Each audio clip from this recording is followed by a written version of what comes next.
Good afternoon, everyone. Thank you for coming and joining us. I'd like to get started. My name's Dan Hamilton. I direct the Center for Transatlantic Relations here at CICE, and I'm delighted to welcome everyone here today.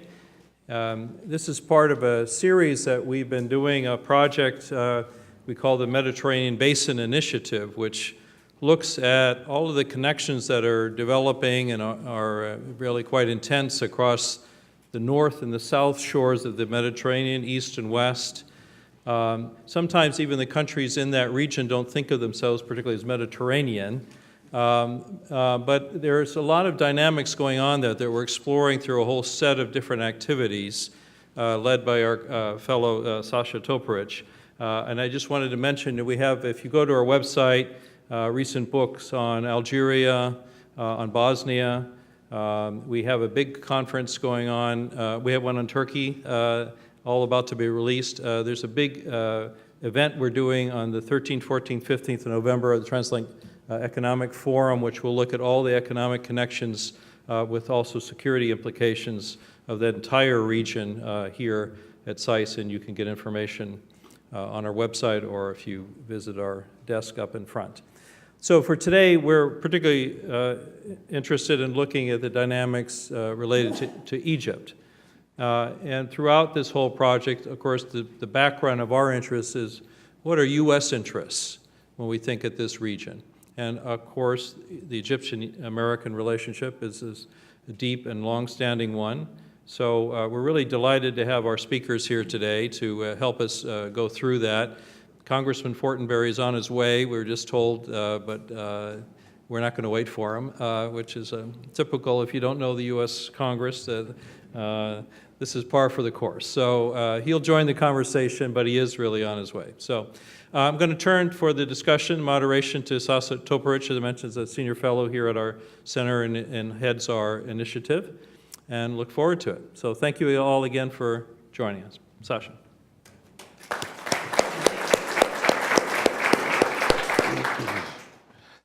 Welcome everyone, and particularly I'm pleased to welcome Shafi Gaber to our Johns Hopkins University CICE General Kimmet, who is, at least in the project that we've done, as Dan mentioned, the Mediterranean Basin is already second time with us, and we appreciate you coming as well.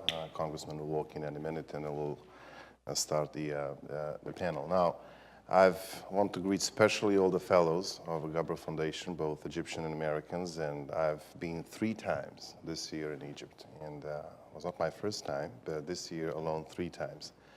And I've grew to love the people of your country. I think, look forward to a discussion on the issues and your experience, and I hope you will engage in this conversation. And I'm pleased to welcome the DCM and the representatives from the Embassy of Egypt. Why this year 3 times? It was President Trump that opened the door to President Sisi, as all of you know. And since then, the relationship between Egypt and the United States were seen as moving forward. Now, the government being reshuffled already sometimes by the President Sisi, is as a commitment of the President to curb corruption, to engage in comprehensive reforms, while internally battling on a security front, both insurgency from Sinai, that just a few days ago killed about 50 security and police officers of Egypt, and also to fight the legacy of the Muslim Brotherhood rule since Morsi took power in 2013. In the same time, the Egyptian government signed the agreement with the International Monetary Fund, over $12 billion, one of the most comprehensive financial agreements. They closed the black market in Egypt, create more incentives towards the investors. Egypt already being quite well-developed industrial zone, a gateway to Africa and the Middle East with a tax-free regime with these continents. I'm pleased that Hisham Fahmy, who is also here with us and who we honored here last December as an American Chamber and the Egyptian Chamber of Commerce CEO here, with the plenty of events that the U.S. Chamber of Commerce organize monthly, both in Cairo and in the United States, to bring businesses and business communities together. And will please just help me welcome Congressman Jeff Fortenberry, who just walked in. Congressman, thank you.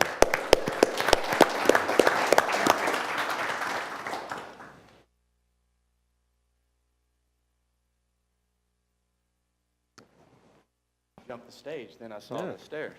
Hey. Got the seat warm for you. It's good to see you.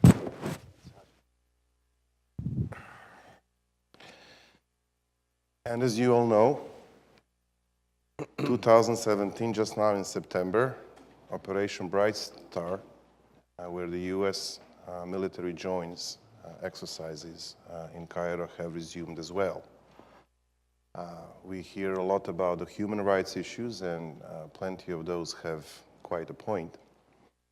But I personally look to the dynamics being with the ordinary people of Egypt. I can understand slightly better in discussions with the ordinary folks of the ways how the Muslim Brotherhood has infiltrated the society. And I can only say, in a project that we have, with all criticism being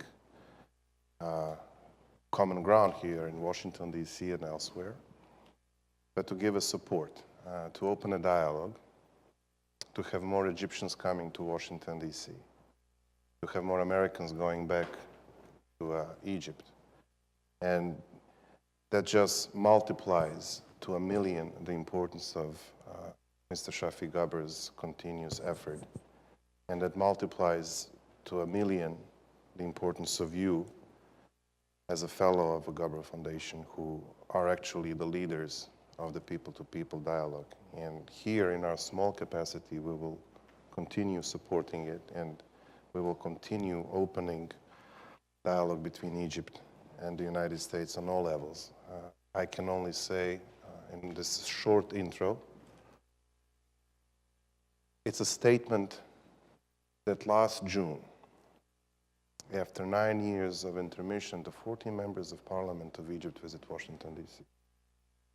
And that statement humbled me even more, not by the genuine desire we felt for these people to reach out to the United States and people in Washington, but they came during the Ramadan.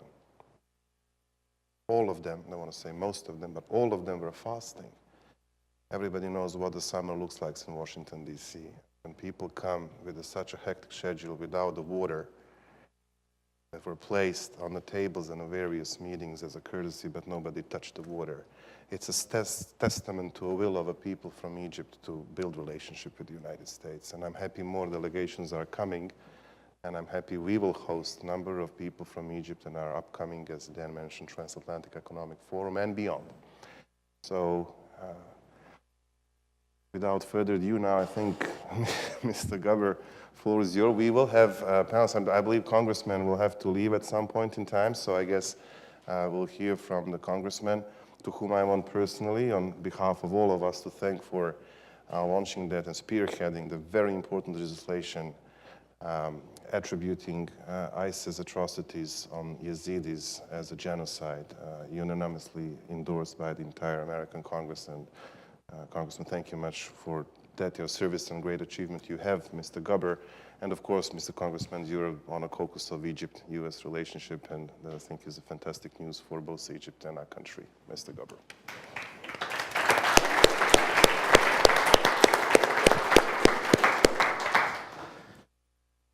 All right, I feel I'm a little bit in Egypt. Congressman Fortenberry came late. That's an Egyptian tradition. And Sasha told me that I have to make remarks for 10, 15 minutes. I had no idea. I thought I was coming to be asked a few questions, and given that the congressman is here, he would do more of the answers. But here I am. Okay. Mark made some notes I can see. So he had better information than I did. Let me start by saying this. Why is the U.S. very important to have a strategic relationship with Egypt, and why is it very important for Egypt to have a strategic relationship with the United States? Let me back up a little bit. I never studied here. I didn't have the good fortune. When I was 16, my late father told me, this is your last allowance, and I got accepted at Wharton, but I couldn't afford it, so I ended up going to a London School of Economics, which was £600 back then compared to $11,000 at that time at Wharton. First time I came to the United States was in early 80s. I came wanting to find an American contractor to work on a project in Egypt. I stayed in New York for 5 days. I failed completely, and I thought one of two choices: either go back to Egypt empty-handed or go around the United States and deal with the subcontractors. I went to Rensselaer, Indiana. I went to Terre Haute, Indiana. I went to Talbot, Indiana. I went to Monticello, Arkansas, Appleton, Wisconsin, Des Moines, Iowa, Austin, Texas. I went across the United States. I used Allegheny Airlines. Many of you will not even recognize Allegheny Airlines. I lost all my luggage, but I learned about America. I learned about the traditions, the values.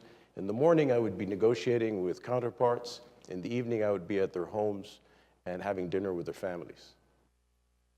For those of you who have come to Cairo, or those of you who have just visited Washington, you neither know America, nor do you know Egypt. And that's when I found that not only is there a lot of similarities, but there's a lot of challenges. Yes, the United States is the #1 superpower, but Egypt is a regional power. And for those of you who don't know Egypt, what happens in Egypt does not stay in Egypt. It's not like Las Vegas. What happens in Las Vegas stays in Las Vegas. No. What happens in Egypt impacts the whole region. And it is a very critical component of having Egypt stable and strong and secure to be able to act in the manner that it does within the entire region. Today, the region is going through a very, very difficult time. Sasha mentioned in his opening remarks an issue which is very important to Egypt, which is the issue of terrorism. He did mention 55 members of the police, but the correct number is 17. Believe me, fake news is fake news. We have it, you have it. It was 17 policemen who were ambushed, sadly, on the Western Desert by infiltrators from Libya. Egypt has been talking about this Libyan issue for a long time. And unfortunately, the position of the United States in the previous administration was one that wanted to bring all the factions of Libya together and have a democratic election. I can tell you from personal experience, you cannot have democracy without stability and security. And democracy, which is something I very much believe in and I have written about, is not instant coffee. It does not happen overnight. You must have the institutions upon which you can build a true democracy. Is Egypt a true democracy? It depends how you define it. Do we elect our president and do we elect members of parliament? Yes. And some that have come here in Egypt, from Egypt to the United States, is for the very first time we have a parliament of which 15% are women. As a matter of fact, as a side point, one of El-Sisi's biggest supporters are women. And the reason, of course, is when Egypt went through a very difficult time during the ruling of the Muslim Brotherhood. And let me just be very blunt. The Muslim Brotherhood are not the Christian Democrats. The Muslim Brotherhood are a very, very dangerous and extremely, what's a diplomatic word that I can use? Well, I try and maintain the decorum right here. It's an organization that has a very, very long-term plan in terms of achieving power, not just in the Middle East or not just in Egypt. And for those of you who are interested to learn more about the Muslim Brotherhood, there are some very unique and informative studies that have been done over the last few years, which I would invite you to peruse. Alison Prageter, the British researcher, wrote a book, 2 books as a matter of fact, Muslim Brotherhood from opposition to power, and Muslim Brotherhood back into the shadows. Let me also say something that many of you may not know. Morsi, who was Egyptian president for a year, was recruited right here in the United States in California. And he was recruited by a cell of the Muslim Brotherhood. The Muslim Brotherhood did not, when it came into power, act in any manner that was necessary for a continuation of democracy in Egypt. It canceled the constitution, it usurped legislative and executive power and judicial power, and I remind everyone that there were 30 million Egyptians in the streets for 3 days in 40 degrees centigrade and fasting in Ramadan, saying one word, irhal, leave. Why? Because that was a public impeachment. It was a process by which we can say to Morsi and the Muslim Brotherhood, you cannot change our identity. Let me come back to the US-Egypt relationship. A relationship that I believe is strategic for the simple reason that it is in the national security interests of the United States as much as it's the national security interest of Egypt to be able to have material benefits on both sides. Sasha mentioned Bright Star. That is one of the major achievements that happened. It was stopped, it's back, and I think it is extremely important as we face terrorism in the region and as we face military challenges in the region that US and Egyptian forces work together. As a matter of fact, in addition to Egypt and the United States, we're bringing other countries in Bright Star to be able to achieve what I think is extremely important in the world that we are going towards, that be able to achieve the security and stability that is necessary in the Middle East. Egypt today has had 3 specific challenges, moving from the period of instability and chaos. 1, bringing back the economy, and many of you right here in Washington with the IMF may or may not have read the excellent reports that have come out of the IMF in terms of what Egypt has achieved over the last 18 months as far as reforms. The second challenge is being in the neighborhood we are in, is to be able to bring stability in Libya, stability in Sinai, and also to participate in stability in Syria and Iraq and Yemen. These are no simple requests, no simple list. And it is in the interest of the United States. Let me remind everyone here, I don't represent the government of Egypt, but I speak as an Egyptian citizen who cares very much about the United States. Let us remember how Al-Qaeda came out to be, how ISIS is where it is today. And we need to recognize that if we do not have the trust and the confidence between the administration in the United States and the administration in Egypt, we both pay a very high price. Remember Mujahideen being born and going into becoming Al-Qaeda? Remember what happened in Iraq. Stop me or raise your finger when you want me to stop, Sasha, if I am going over. You are doing amazing, please. All right. Now, I say this for a simple reason. Today, there is apparently good chemistry between President Trump and President El-Sisi. That is good, but that is not enough, because that needs to be translated in specific, very carefully tailored initiatives that work for both Egypt and the United States, on the economic level, on the political level, and on the security and stability level. When Sasha talked about, for example, and I hope General Mark Kimmett would mention, Sasha talked about the incident that happened in the Western Desert.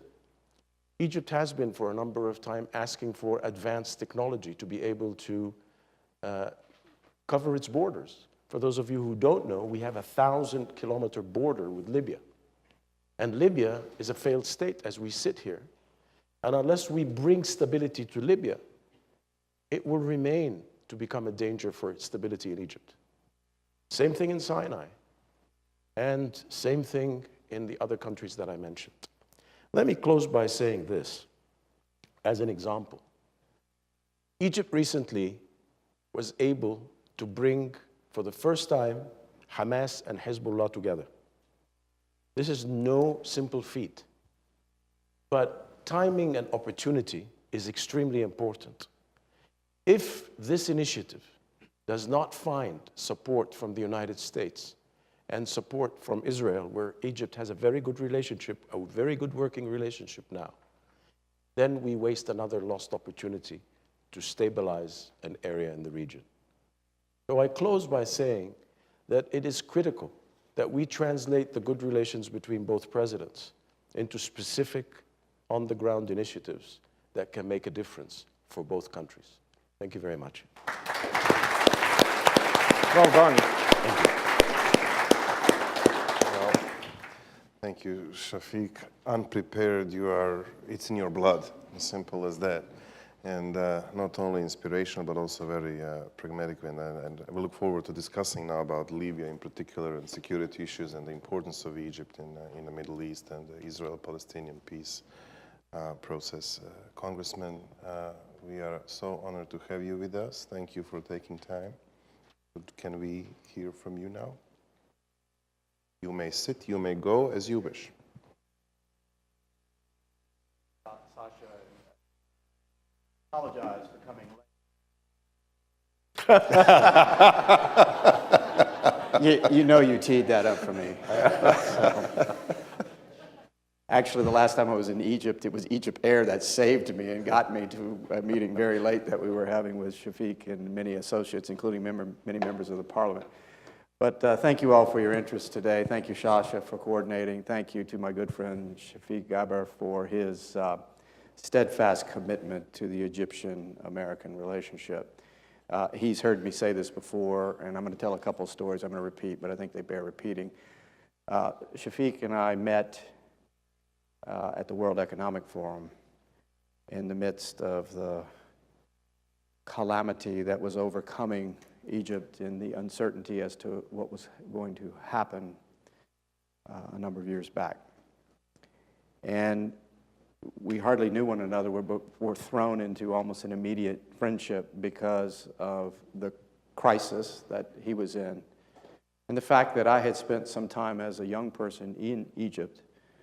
And so I've always felt I had a proximity to Egypt as a, if you will, a mother country for me, because Egypt helped raise me. And I looked at Shafiq, I said, what are you going to do? People were protesting, there was violence outside of his home. His wife and Gigi and daughter were there alone. I said, I don't know, but I'm going back. And it's my understanding that in one of the Egyptian papers, businesses flee, Gaber returns, was one of the headlines. That's who you have here, a gentleman who has started small in life, but become very, very big, not just in terms of economic success, not just in terms of positioning to be able to help our country and his, in terms of his heart and a real commitment to the deeper fundamental things that last. And in this regard, one of my first experiences was in Egypt, was in the Sinai, in a place where the 73 war had been fought. And on a twisted pile of concrete and rubble, which unfortunately is now all too familiar seen throughout the Middle East, there were the words scrawled in both Arabic and English, and it said, "Here was the war, here is the peace." Now, it is easily forgotten because the peace process that came about in 1979 through the very courageous acts of the leaders of Egypt, President Sadat ultimately gave his life for this, and the leaders of Israel and the leaders of the United States. The peace has held. It is a model that has worked in a region desperate for models that can possibly work. The commitment of Egypt, the commitment of the United States, the commitment of Israel has held. Worked. Those of you who are students, study this. What it took was sacrificial leadership. And of course, the ongoing support and mutual interactions that are necessary to sustain a relationship that is far, far away. In this regard, I want to make a few comments, and then we'll move on to the rest of the panel. we typically use the language in diplomatic affairs of national interest. What's in America's Egypt national interest, or you use strategic interest of both countries. I want to challenge us a little bit on this. I want us to think differently about this set of default concepts that we call national interest or strategic interest. The preconditions for effective strategic interest is an authentic relationship, authenticity in relationship. Or we are making a calculation about particular interest in a negotiation that if it weakens, if the relationship weakens, it just becomes transactional. It's not based upon, again, permanent things that last, which are the desire for justice, the desire for peace, and are brought about by sacrificial leadership carried into time by successive generations who build the institutions to make that possible. That's why what Shafiq is doing and John Hopkins today and Sasha, through your various ideas and coordination of relations between people, is so absolutely critical. When you said the Egyptian parliament members came here during Ramadan and were fasting, no, I had no idea. I wish I'd have known that. That impresses me, as did my driver in Egypt, whose name was Hajj Zaki. Every time it was time to pray, he stopped the van and got out on the street corner with his brothers and prayed.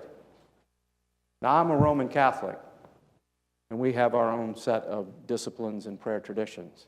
But as a young man, seeing a devoted Muslim to his faith who is willing to show public commitment to that, that impressed me. I wish I had known that the members of the parliament were in the midst of Ramadan. That impresses me, but they came. This is one of the things that I've been trying to do in my own interaction with Egyptian members of parliament, and Shafiq's heard me say it many times. Do not take this relationship for granted. I think we've renewed a chapter, if you will, of the relationship between America and Egypt of late. And we had a pretty good sprint earlier this year, but it's receded a little bit. We cannot let that happen. It has receded.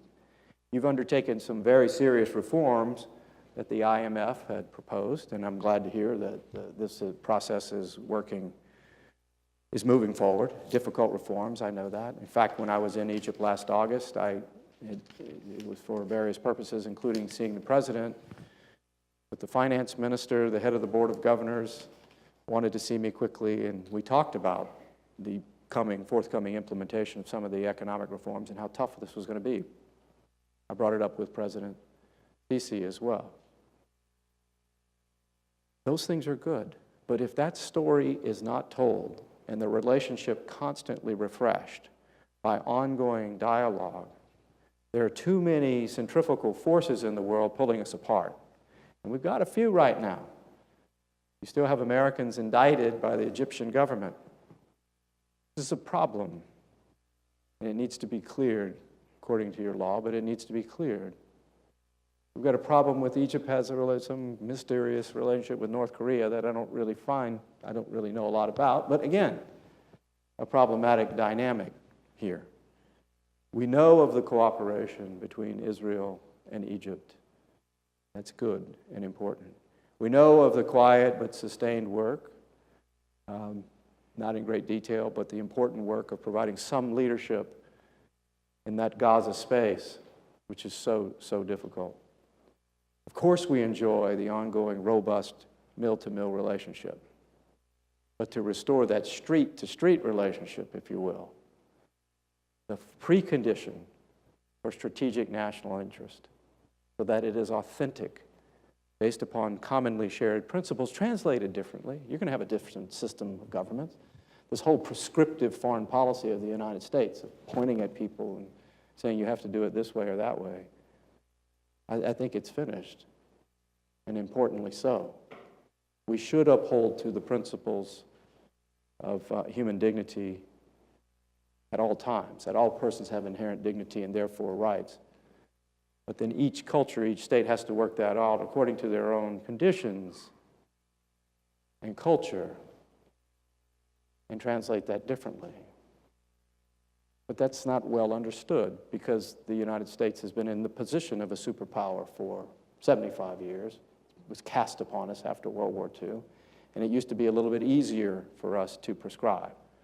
But the world has multiple poles now and multiple competing interests. We just don't have the ability to do that anymore, even though we think we might. And besides that, I don't think it is consistent with authentic relationships. We should propose, we should incentivize, and we should look to build in partnership. And if that doesn't happen, we ought to keep talking through it. And if it doesn't happen, we ought to not default necessarily to enemy status, but know that we have be realistic and recognize gaps, but not give up on the potential for, again, the fundamental principles of justice. So I think that what you're doing today and the visits with the Egyptian delegations, President Sisi's very generous welcome to any American legislator who is in the neighborhood, so to speak. I'm sorry, I'm sorry it's bothering you. No, it's not. What's the matter? The President has very graciously opened his arms to many American delegations and many members, and I think this is very, very important. But I sense, it's just my sense, maybe you can contradict it if my intuition is off in this regard, but we've entered back into a little bit of drift. We had a good, refreshing start the last few months, and we've entered into a bit of drift. So those of you who are close to the Egyptian government, I ask that you look carefully at the two problems that I brought up, and there are others. When we see Russian nuclear plants and potential for Russian arm deals, again, it's going to cause certain difficulties and certain tensions. But the deeper commitment to what we were able to establish together with your sacrifice in 1979 has to remain scrawled in both Arabic and English. Here was the war, here is the peace. Let's keep our eye on that because that's the fundamental of the authentic relationship that we can build upon and renew again. A lot more to say, Shasha, but I think I could conclude, and if the General is going to speak, I'll defer to him, but thank you very much.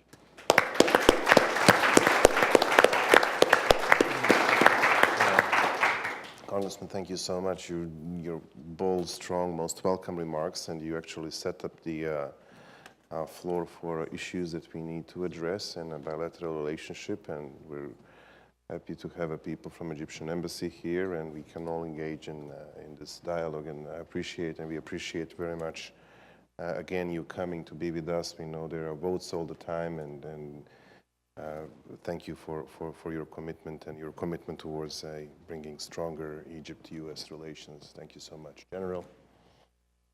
Well, it's going to be difficult following those two speeches. They're both not only full of content, but they're also very eloquent. And why I suspect I was asked to come to talk today is because of the centrality of the U.S.-Egypt military relationship as a large part of the overall relationship. I do agree with Congressman and Shafiq as well that we need to have shared values, we need to have shared principles, and we need to have shared aspirations. But I also believe that we need to recognize that there is some hard-nosed realism that we should get back to, which in many ways was the bedrock of that strong relationship that brought us together in 1979 and has kept us together since 1979 with some very, very bad interludes during that time period. I will never be accused of being a diplomat, and Congressman is right that our relationship is built on two aspects: shared values and shared interests. So perhaps I would simply like to hone down on getting back and refreshing ourselves on what those strategic interests are, and in fact, specifically the military interests that bind us together. Oh gosh, 11 years ago, I was still in active duty, had just come back from Iraq, can't remember which time, but I was the planner the strategic planner down at CENTCOM. And the fundamental question at that time was, we had been so focused since 2003 on the two focus areas of Afghanistan and Iraq.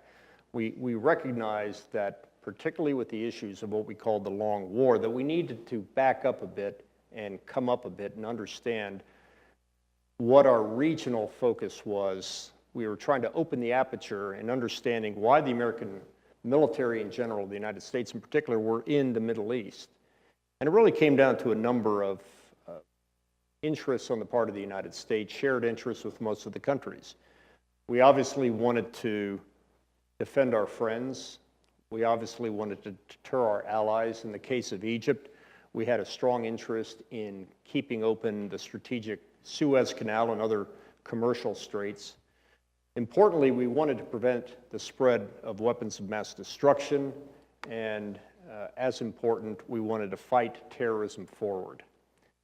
To a great extent, again, except for the last couple of years on the part of the United States and the last administration, I think we have, with Egypt, fulfilled or continued those strategic interests.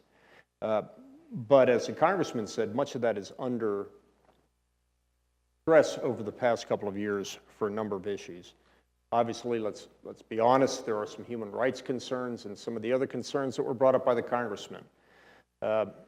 But in many ways, that vacuum that was allowed between our relationship is getting filled by people that are not necessarily of the same view, the same viewpoint, and have the same aspirations as the United States and Egypt. Personally, I'd like to see that vacuum filled by the United States and not necessarily by the Russians, the North Koreans, or any other government that may not have that same set of aspirations that we do in our joint relationship. Let me talk about one in particular. I just got back, like Shafiq, I travel a bit. I just got back from Baghdad yesterday. I'm a keen observer and somewhat a participant in what's happening there between the United States, the 70 nations of the coalition, and the Iraqis in the fight against ISIS. We obviously have had great success with the Iraqi security forces in the defeat, but certainly not the destruction, but the defeat of the conventional aspects of the caliphate inside of Iraq. And what we recognize is that there is a way of doing security cooperation, particularly inside of war, which the United States has done poorly in the past, and is really starting to get pretty good at it now. Option number one is we can send the 82nd Airborne, the 18th Airborne Corps, and the 3rd Tank Division into a foreign country to fight, occupy, and turn the country around. I think over the past 10 years, we recognize that that's not a model that the American people are going to embrace, and frankly, it's not a model that our allies would like to continue. The second model, sadly, is what we saw in Nigeria over the past couple of days, which is small groups of special operations forces, thinly supported, quietly operating, that when ISIS chooses to ambush them at the time and place of their choosing around the region, around the continents, they can do that. We need to take a hard look at that as well. We've been successful in Iraq by using a model.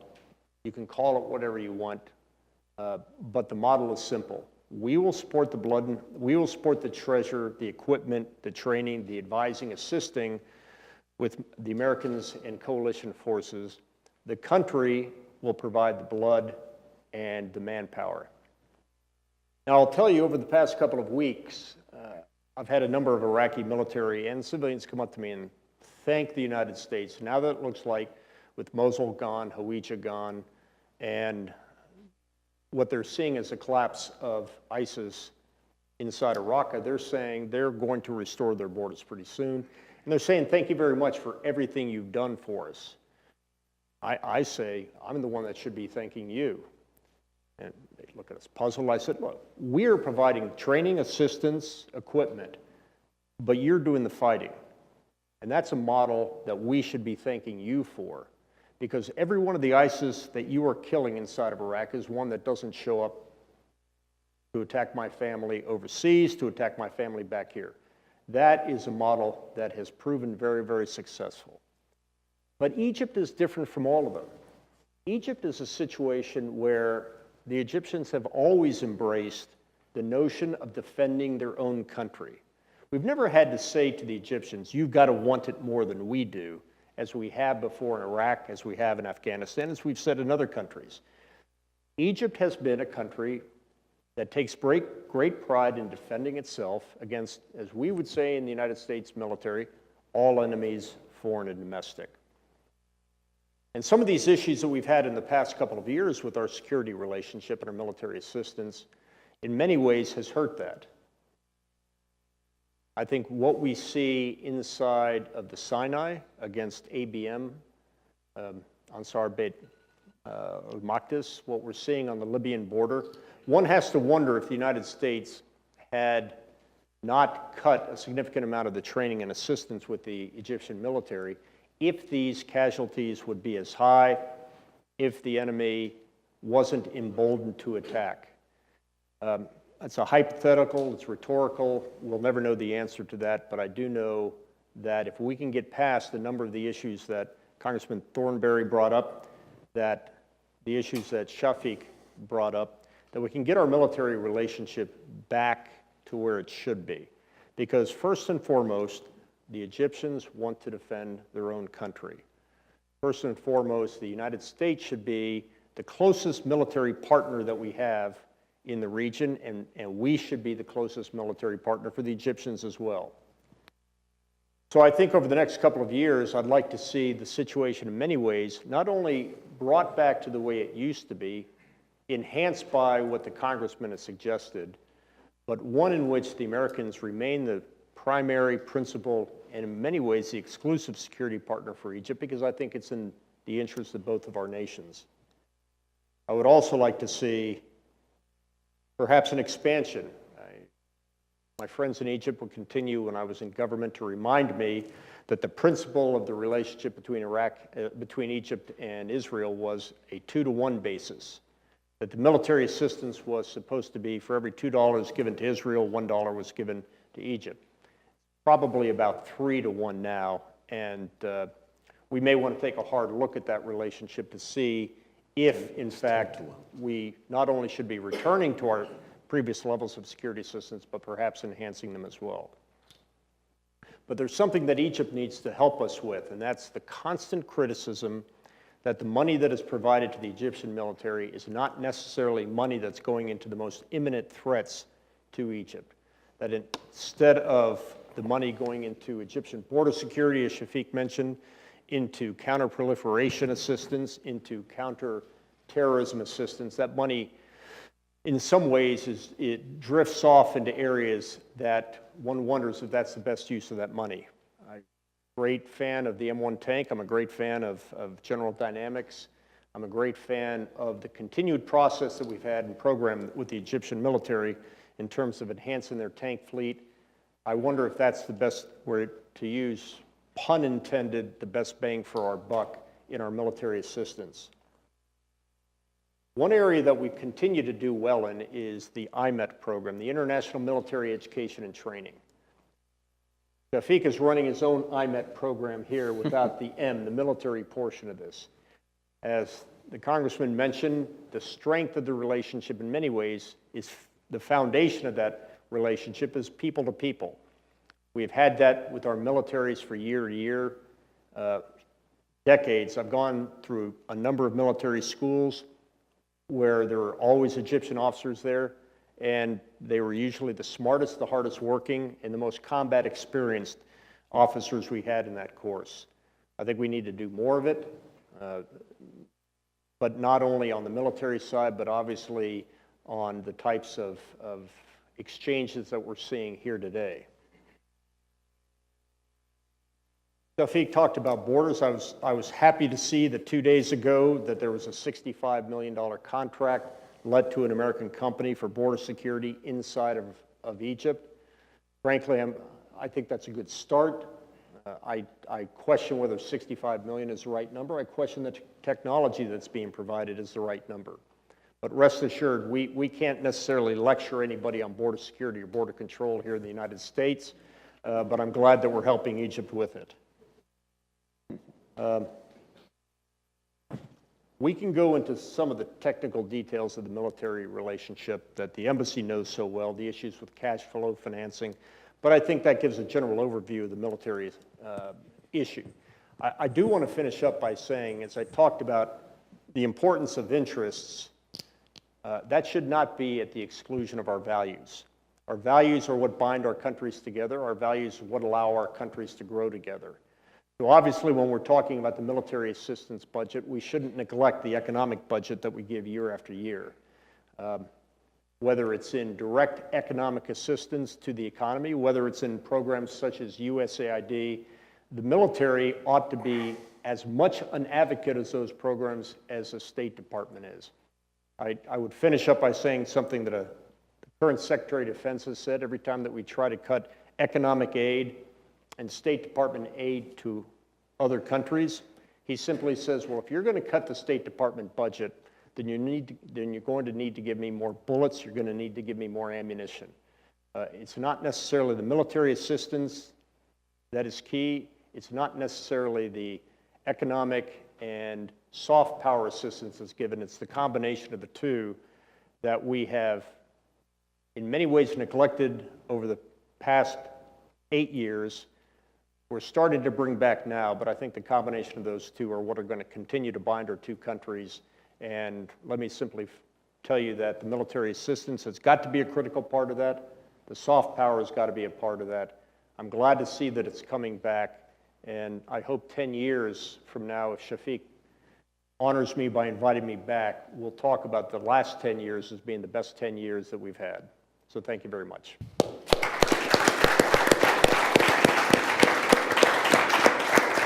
Thank you, General. Fantastic and candid remarks. As always, we really appreciate you having come to this event, especially if you flew in last night from Baghdad.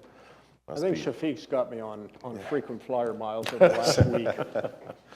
I think I'll put one question to you, and I'll urge the audience to formulate their own questions so that this becomes more of a dialogue. And if any of you distinguished panelists forgot to mention something in your opening remarks, I think it's now quite a good time to do so. I think U.S.-Egypt aid relationship issues, trajectories, and security.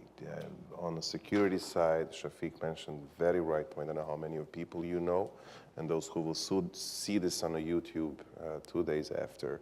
Libya is one of the crucial problems for Egypt. I've been advocating a number of times for General Haftar to visit the United States.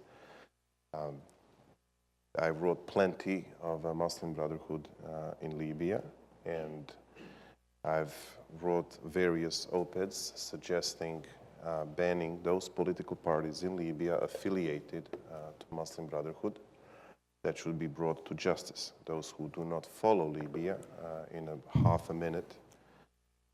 After last democratic elections in that country 3 years ago, Muslim Brotherhood lost. They lost significantly, even more than they anticipated.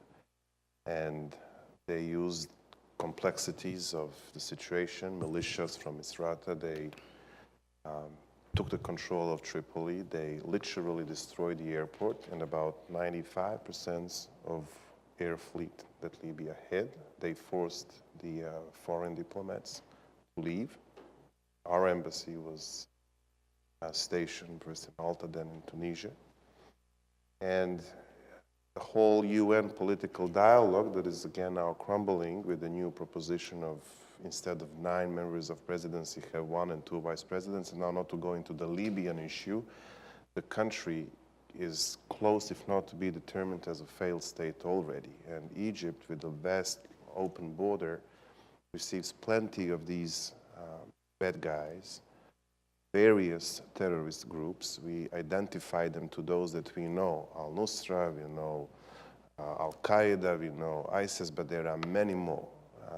And it's fair to say, I would just say Muslim Brotherhood is a complex issue. It is an international organization. Banning them flat out would endanger our relationship with Erdogan, problems with the Qatar, etc. Even in Morocco, who the prime minister is a member of Muslim Brotherhood, but I would 100% agree in my humble research and meeting some of these people and the opposite side of these people, we should, in the United States, look about them more carefully because they do serve as an inspiring source for the streaming groups. And in Egypt, to which what I would took very closely to my heart what our Honorable Congressman Fortenberry said.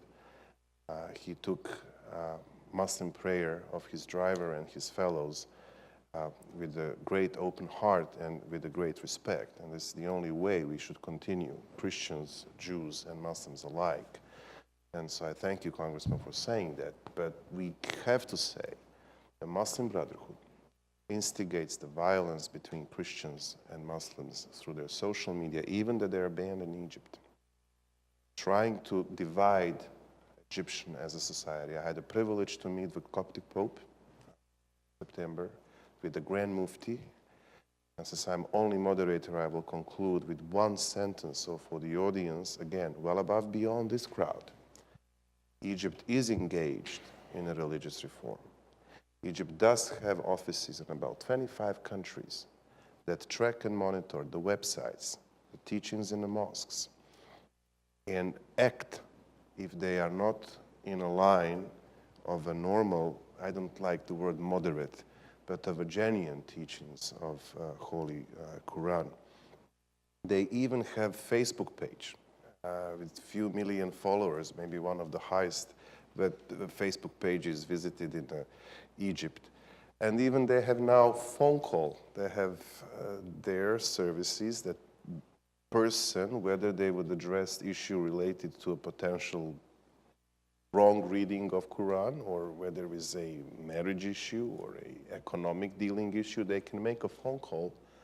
And some of the imams and people from Al-Asra will answer and give a proper teaching. So there are changes which we know little about here in the United States. So that's what I would say. Libya, we don't see any soon resolution of this problem. And There can be one very soon. so here there goes. Let's hear on the security issues that the General lead us now to, and any other that you may found important. And then I will ask the great audience to figure the questions, and after General will go this way around answers, you can raise your hands and then we can engage in a dialogue. Thank you. All right, I'm going to be blunt. I am going to say this. You talk about Libya. Yes, it is in a very bad state. But being not in government and being a citizen of Egypt living in the region, I can tell you that the Libyan issue can be addressed if there is the political will of the United States, the EU, and Italy and the neighboring countries. Egypt hosted Haftar and Sarraj. Let me just explain to those of you who don't know. Haftar is the head of the national military in Libya. Sarraj is the political head. And of course, there are other parties. The United States position over the last few years has been that you have to bring all parties together and have a democratic government. I see that as an impossibility. It is not going to happen. We can wait for another decade. But if we really want to bring stability to Libya, and stability where the United States influence can remain, because let me tell you, the Russians are in Syria, and there were Russian naval pieces right off the coast of Libya. So timing, as I was saying earlier in my remarks, timing and opportunity is very important. If we keep missing opportunities, then we shouldn't be blaming ourselves.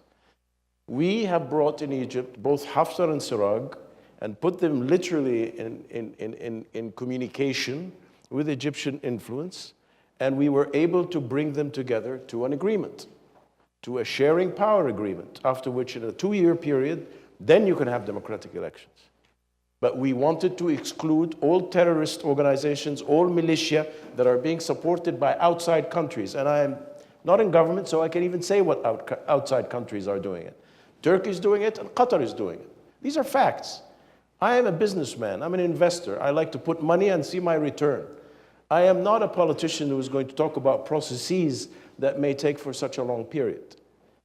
I believe the United States can play a critical role. France, I believe, is on board. Italy is sort of in and out of it. But the Libyan issue can be addressed. The Syrian issue is more complicated, and it's become more complicated because of the reasons that I said. The opportunity was lost. So I sort of want to put an underline that Libya can be solved, and it is important to solve. It's in the interest of the EU because it stops the refugee issue. It is in the interests of the neighborhood so that we don't have infiltration of terrorists, as you well know. So it can be done. Now, where is the political will? That is another issue. If I may comment very briefly on what Congressman Fortenberry and General Kimmett mentioned, and I really appreciate very, very much their remarks and their insights and their role, because both of them play a very important role in building bridges between Egypt and the United States. And I think Egyptians owe them a debt because of what they're doing and the time they spent in doing that. Some of the comments are as follows. On the human rights issue, the big elephant in the room, Egypt is not perfect. There is no doubt that there are, human rights issues. But I can say the same thing about the United States. I can say the same thing about Europe. All right, there is an extent difference, agreed. But let me tell you something about Egyptians. And I hope both the Congressman and General Mark and Sasha agree with me. And this is important to understand. If you push Egyptians, they push back. Today, this morning, in France, in Paris, the French president and the Egyptian president were at a press conference. And a journalist stood up and said to the French president, "Mr. President, did you raise the issue of human rights with President Sisi? We in France cannot cooperate with Egypt until these are addressed." The French president answered as follows. He said, "By the way, I am president of France. I will not allow anybody to tell me how I run France. It's not my job to tell other country leaders how they do it." Now, did they not discuss it privately? Yes, for sure. But that's the point that I'm trying to make. Every time the United States raises the card of human rights and says, "Oh, we're not going to give you money for this because of that," and this brings the wrong reaction. You need to work together and develop that relationship on an unofficial basis, not in your face, and then you can develop that. My sincere experience is that I have seen, between the United States and Egypt specifically, more difficult issues resolved behind closed doors without public outrage and without, because you are not doing that, I'm going to do that to you, which brings the total reverse. Now, that's my 2 cents on human rights. The North Korean weapons, you're right, but and Mark may disagree with me. I came to the United States 3 times, right here to this town, to the White House, saying, embrace Egypt, don't cut off the military aid, because if you do, don't come back in a couple of years and tell me Egypt's buying weapons from France, Russia, and Germany, and China, because that's what we're going to do. I, as an Egyptian, would rather have this strategic relationship, just like Mark said, exclusive. We had it for a long time. But it was right here that cut the military assistance. We didn't even have helicopters flying in Sinai. Our Apaches were sitting unable to fly because we couldn't get parts from the United States. And after 1 year, who gave us the parts? Israel gave us the parts. So, that's the issue. And the congressman is 100% right. This year, we've witnessed wrong messaging from Washington. Cutting the minuscule U.S. aid program. It's minuscule, by the way. I would rather have it closed completely and we start reformulating a relationship between Egypt and the United States. Because in my view, $200 or $300 million is not aid anymore. It could have been back in the 1970s when we had the original agreement. But today, it doesn't really count. And I want economic assistance or cooperation to be felt by Egyptians and Americans. It has to be felt by both. If it's minuscule and we're fighting about it, I'd rather not have it. And that's my, two cents about that. You raised a very important point. I don't know if I'm going to be shot now that I'm going to say this, but I'm going to say it because it's so important. Sam LaHood was here. He's not here anymore. Is he? I can't see him. Can I talk about that? You will. All right, I will. I may never be invited back here, but I will. Because I think it's important. The issue that the congressman mentioned, and he's right, is the issue of the IRI and NDI. Some of you may know the issue, some of you may not. I'm just going to give a short background. The IRI and NDI are U.S. organizations supported by U.S. Congress to bring democracy and other issues to countries around the world. They came to Egypt. They were operating in Egypt. I'm not going to even go there in the sense that they were operating legally or illegally. That's irrelevant now. What is relevant is that at a time, a lot of money was coming and being spent to political activists in Egypt using IRI and NDI. And I'm not going to argue if that's good or bad.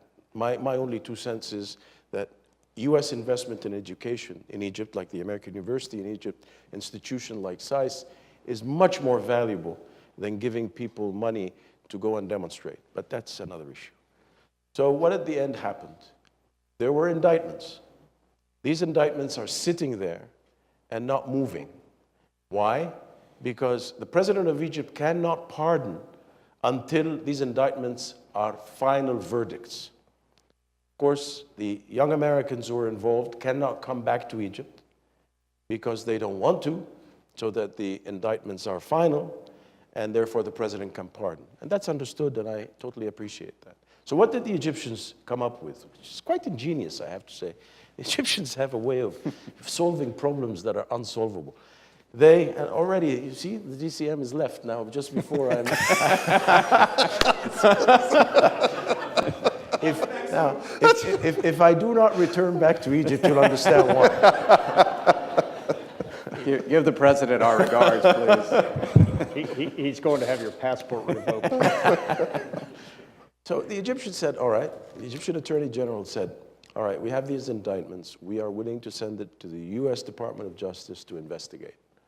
And if the U.S. Department of Justice comes back and says these indictments should be thrown out of the window, we in Egypt will accept that investigation. And this proposal has been sitting here for 3 years. And the response from here is, we don't want to investigate because from our view, there was no wrongdoing. That's great. But I mean, we have to find a solution to this. It has to be solved within the law in your country and in our country. And it's sitting there, and as you rightly say, it needs to be finished. And we need to close this file. It's a proxy for multiple, in of itself it needs to be solved, but it's a proxy for multiple levels I of agree. attention. So I agree without question. I'll stop here. Congressman? well, perhaps, is this designed to just have us talk? Or No, is there please supposed to be ask interaction? questions. If you want questions, all right. Anybody who wants to ask a Okay. question. Okay. All right, let's And take- Why don't we do that? I think that might Perfect. be more beneficial. I have a lot of things I could say, but why don't we hear from you all? Would you identify yourself, if you would? Thank you. Cynthia Anthony, I'm with American University in Cairo that Shafiq mentioned just a few minutes ago.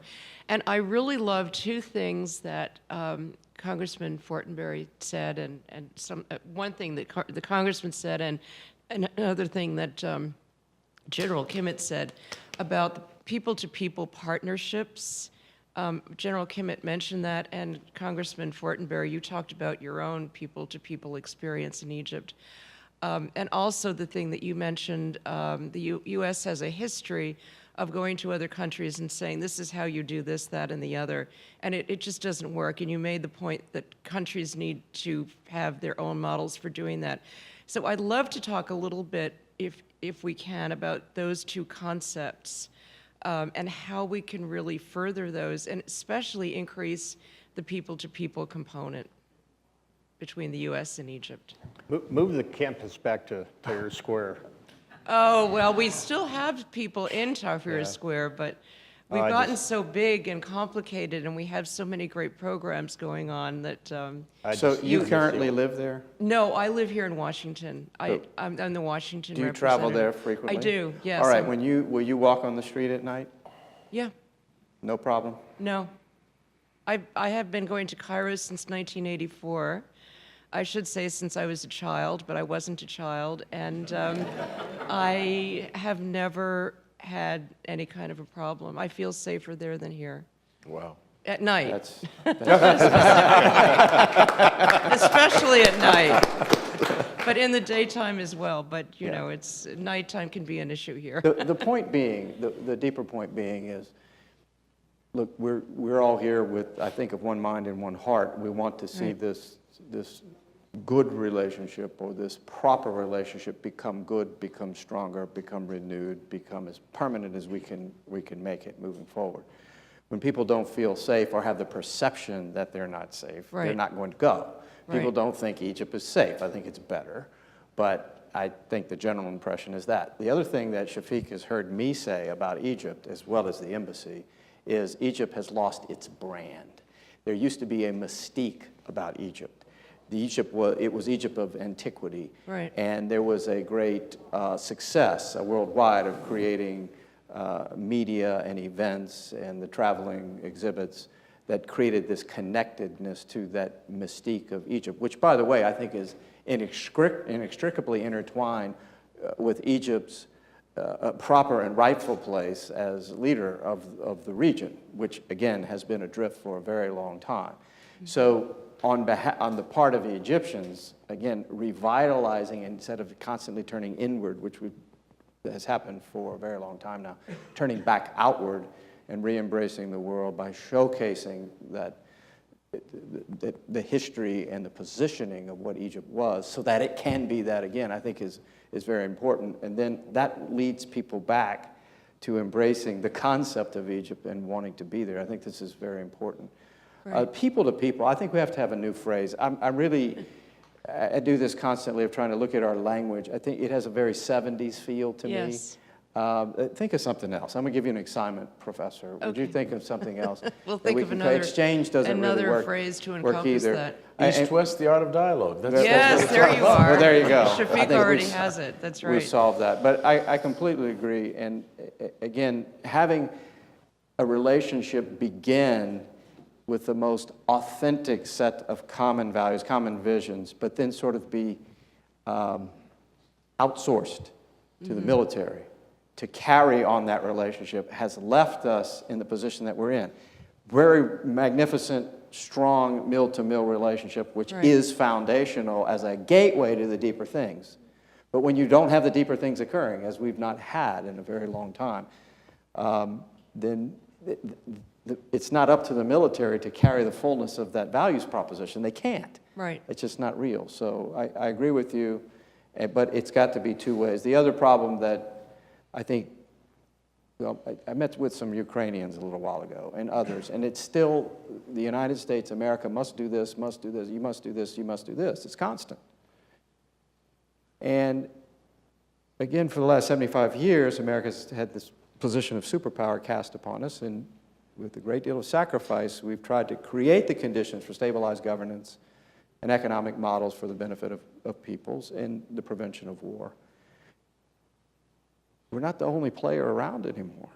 And for those who have benefited from this relationship, there is the corresponding responsibility to participate in sacrifice. The general gave the example of the sort of the new military dynamic. We're going to help, but you're going to fight. Same thing in regards to other programmatic areas. Shafiq is an entrepreneur in this space, but who else is doing it? I don't know. I don't know if, in fact, I don't think there are many people, because I've heard him admonish other Egyptians and Americans, step up, help me do this. Yeah. We'll have to have some recruits to help Shafiq. Pardon me? We'll have to have some recruits to work with you and expand this effort. I would welcome that. Yes. Definitely. Thank you so much, Professor Michael Halsell, our senior fellow, and then let's take 2 questions, and actually with the fellows also 3, so we can, running out of time a bit, right? Thanks, Asha. I'm Mike Haltzel from here at the Center for Transatlantic Relations at SAIS. In your discussion of regional issues, unless I missed something, no one talked about Qatar. That strikes me as pretty important.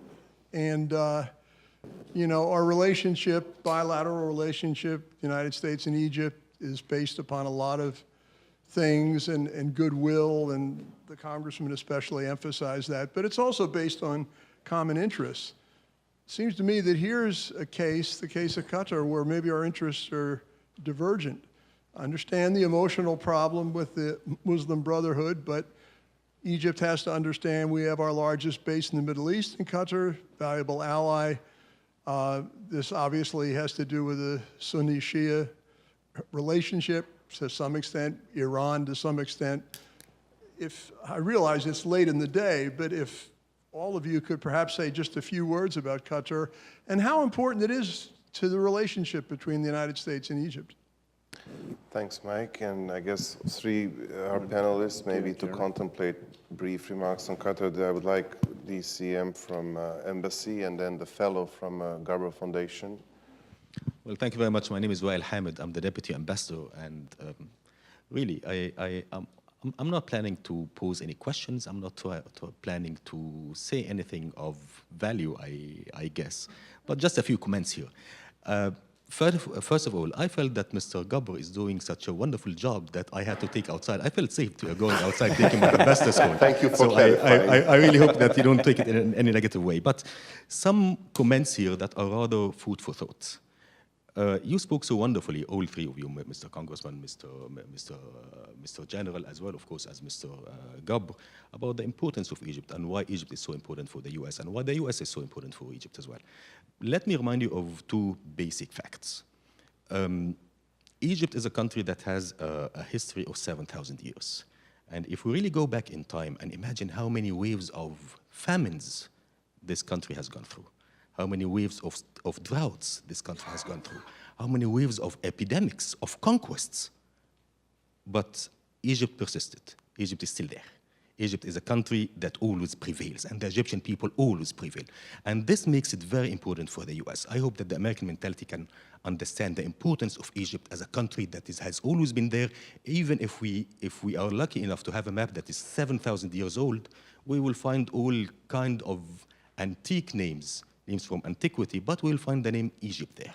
Egypt has always been there. Egypt will always be there, and therefore it's the corner of stability in the region. This is something that I hope we really have to keep in mind. And because Egypt has always prevailed, I don't think we'll find any country in the region that is at the same time fighting terrorism, just like Mr. General said, with its own soldiers on its own soil, that is going through economic difficulties, that is going through political development, yet at the same time, it's trying to modernize itself. It's trying to reinvigorate itself. It's trying to rediscover itself.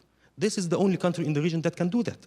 As a matter of fact, it's one of the few countries in the world that at the time of hardship can reinvigorate itself and find itself and put itself on the right track. This is very important. This is the resilience of the Egyptian people, just like Congressman Fortenberry said.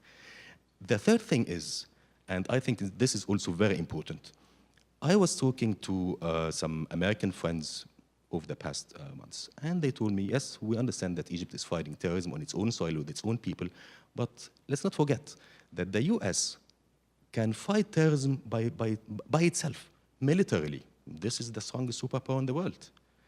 Economically, this is the strongest superpower in the world. So the US can fight terrorism on its own.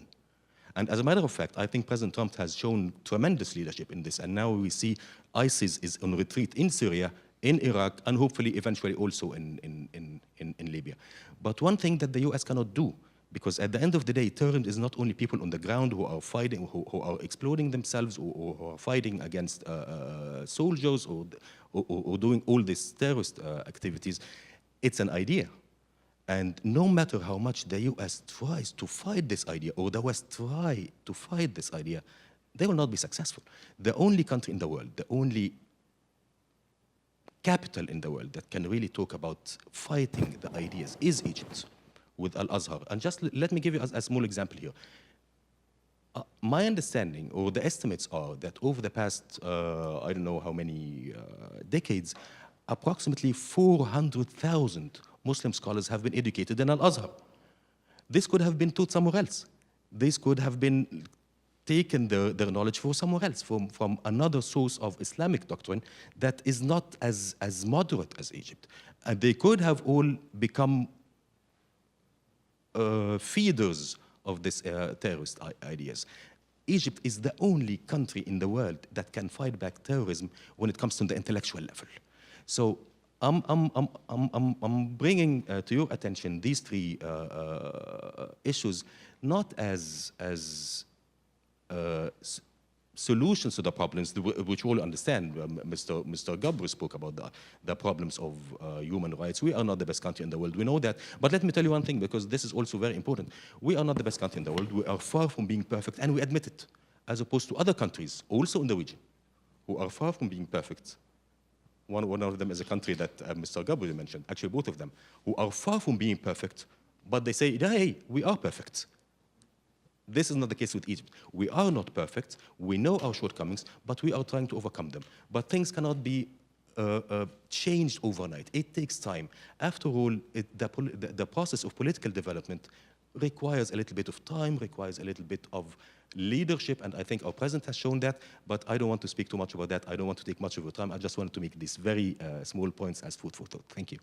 You are very kind and such a gracious and fast but excellent comment. We look forward to hosting you at SAIS as a panelist another time. Congressman, I need to tell you, your office just texted me. You need to leave.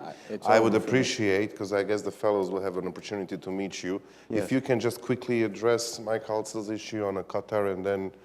Yeah, Qatar is a little bit more difficult for me to address. Small country, lots of resources, made a strategic decision, I guess, of some kind to try to play in a lot of spaces. Some of that decision-making we're going to obviously question, and yet on the other side of the ledger is this military relationship and, to some degree, other types of relationship.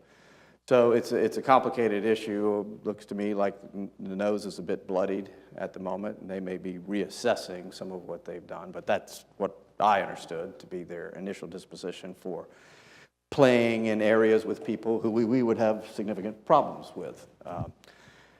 To what the Deputy Ambassador said, I want to put the point I think you were making a little bit differently and demonstrate it.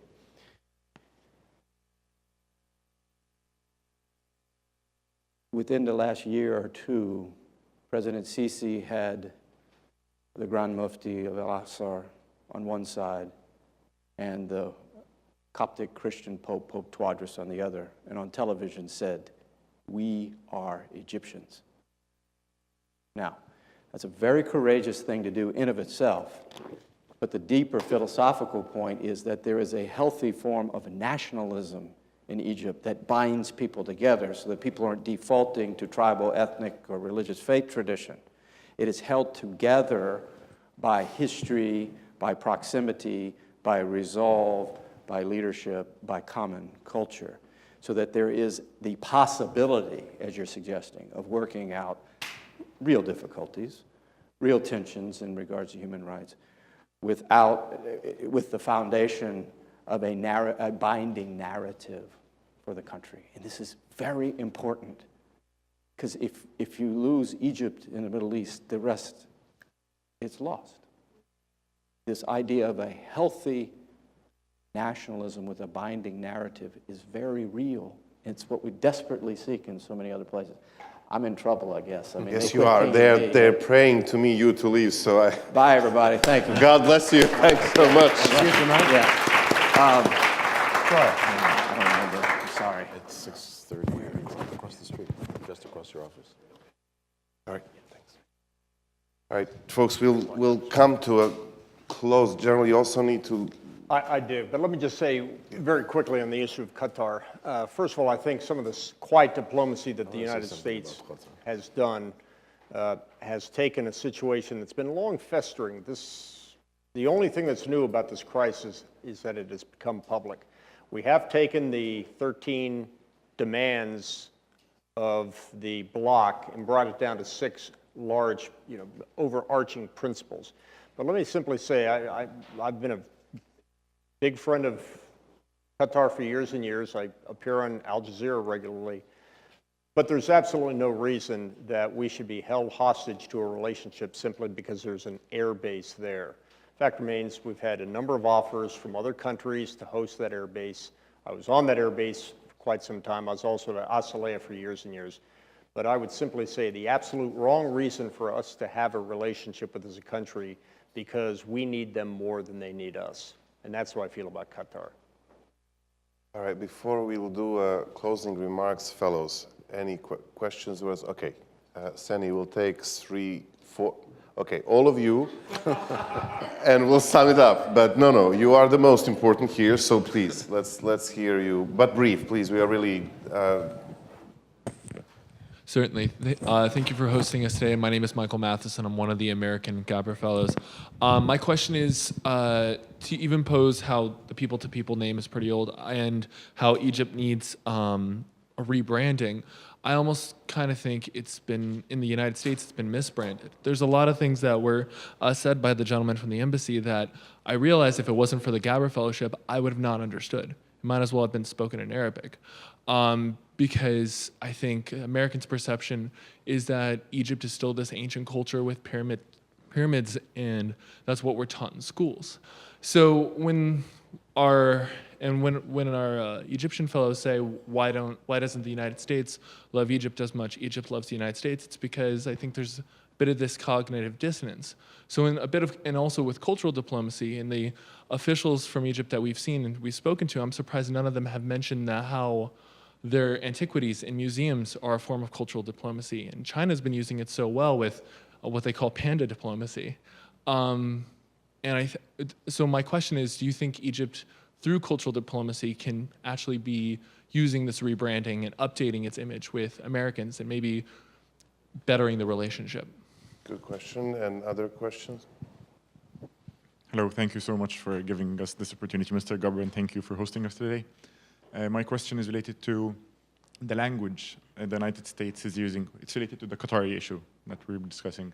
The language, why is it not strong enough? Because we had a lot of opportunities over the past couple of days to meet with people in the national security and people in the State Department, and I asked this question, and I've got responses such as, maybe in closed doors, sometimes the language is tougher, but when we talk about Egypt, it's very confrontational, and it's in the public, like Mr. Gabber said, it's in our face, their demands, while with Qatar, it can only be strong in closed doors, but not in public. Thank you. And Thank you so much for this interesting and thoughtful discussion. My question is about the American foreign policy towards the Middle East. Recently, we have witnessed different positions from the State Department and the White House on different issues. The Qatari crisis, for example, the economic aid to Egypt. So do you view this as a lack of coordination between government agencies, or it's rather a part of a bad cop, good cop routine that President Trump is playing? So I want your thought on this. Thank you. okay. Thank you so much, esteemed panelists, for the very informative speeches.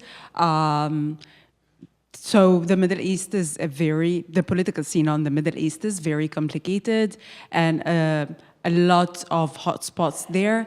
But I guess we all agree that the Egyptian-American relationship is strategic for the stability of the Middle East. So my question is, from where should we start? What is the first thing that we should do to get things back on track and start stabilizing the Middle East and reviving the relationship? Thank you. Thank you. Okay, and this is really the last. Yes, we will put. Thank you for your generosity. Hi, my name is Jean Kwan. I'm also one of the Gabber Fellows. The question of pursuing democracy after you have security and stabilization, I think that's like a debate that may never have an answer, really. But I'm curious, let's say, okay, yes, pursue security and stabilization, then we'll do democracy. At what level of security and stabilization in Egypt are we looking at or trying to achieve and then hoping to pursue democracy? Okay. All right. Before Andy comes to give a closing remark, Shafiq, would you? Yes, are you going to give me 3 hours to answer all these questions? All right. Let me answer the professor, if I may. Since you've heard two American perspectives, let me, if I may, try and give you an Egyptian perspective. I don't think first, and I want to underline that U.S. and Egypt have divergent interests insofar as Qatar is concerned. As a matter of fact, my view is we have exactly parallel interests. We both are fighting terrorism. We both want to make sure that funding terrorism stops, that inciting violence and hatred stops. Don't forget that it was on Al Jazeera that Qaradawi, the religious leader who's living there, created a fatwa for Iraqis to kill American troops as a duty. And that sort of, nobody's touched it in all my conversation with my American friends. And the problem is not with Qatar. The problem is with a very small group of the ruling family. It is not, as a matter of fact, even with the entire group of the ruling family. I totally agree with the general that it is in the interest of Qatar to maintain the military base rather than the other way around. And he alluded to other countries in the region offering the United States the exact same facilities. My point of view is this: Qatar has been blessed by endless resources. They just need to be incentivized to use them for good instead of using them for bad. They have the only embassy of Taliban in the entire world sits in Qatar. And it's not just the Muslim Brotherhood. Hamas, Hezbollah, many of the acts that Iran cannot act upon go through Qatar. We in Egypt, I can say this, and I say this as an Egyptian, not an Egyptian citizen, not an official.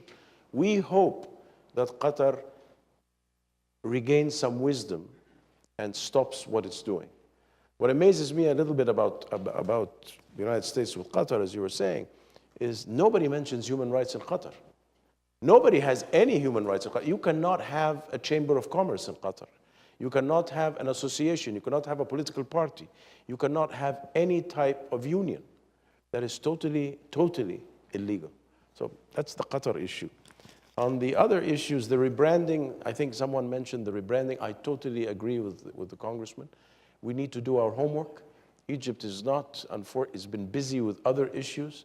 We have so much to come out with and do the rebranding and give the message. One of the great things about American schools, you know, everybody knows about the Egyptian historic pharaohs, but what do we do about it? Are we communicating? No, we're not, and it's our fault. We need to do a much better job about that. The issue of language, yes, we speak at each other rather than to each other, and that's sad. And I think we need to speak to each other more than at each other. And I will never forget my dear friend, Senator Lieberman, when he solved his problem by coming to Egypt and talking rather than press releases here in Washington. Democracy. I never said that you cannot have democracy until you have stability and security. But you must have stability and security to be able to move towards democracy. It has to go hand in hand. And I will tell you what I see. What I see is in Egypt, you have a parliament that is very diversified. There is no, as a matter of fact, a majority. You have a coalition, and the coalition moves all the time. You have from far left to far right in the membership of the parliament. It was freely elected. The message for me in democracy in Egypt also is the following. Egyptians are rebellious by nature. When we, under President Sadat, tried to reform the economy and raise prices, there were protests. Same thing under President Mubarak. We have undertaken over the last 18 months, in my lifetime, the strongest, most acute economic reform that Egypt has seen in the last 50 years. And the vote of confidence in El-Sisi is incredible. That I am surprised, I touch wood, that everybody's biting the bullet. Why? Because they are really supporting Sisi. And the election next year, where he's going to run for his second term, and he has repeatedly said, and I hope he stays to it, he's only going to run for 2 terms, I think is going to be an indication of how we're moving in a democratic vein. Plus, you should come and talk to the parties. We have parties from the far left to the far right in Egypt. Many of them criticizing Egypt, for example, for the ambush that took place, just the one that Sasha referenced earlier, that we're not doing enough, we're not coming harder enough on insurgents and terrorists as we should be. But Sisi is holding that line. I hope I've answered all the questions. I don't know if I've missed something. This shows the thirst of more dialogue between Egypt and the U.S., and I appreciate on your coming here to be with us, and really humble congratulations to your great work. We will consider this your second home, and we will be happy to serve as a platform to engage even more comprehensively in this dialogue. And now we will see you later. I don't answer your question, didn't forget, but we are really out of time. And Andy, did I miss your question? And I'm sorry. We will talk about this tonight in a private setting. But anyway, Andy Brenner, too many things being said, and you have to summon this all up in a few minutes.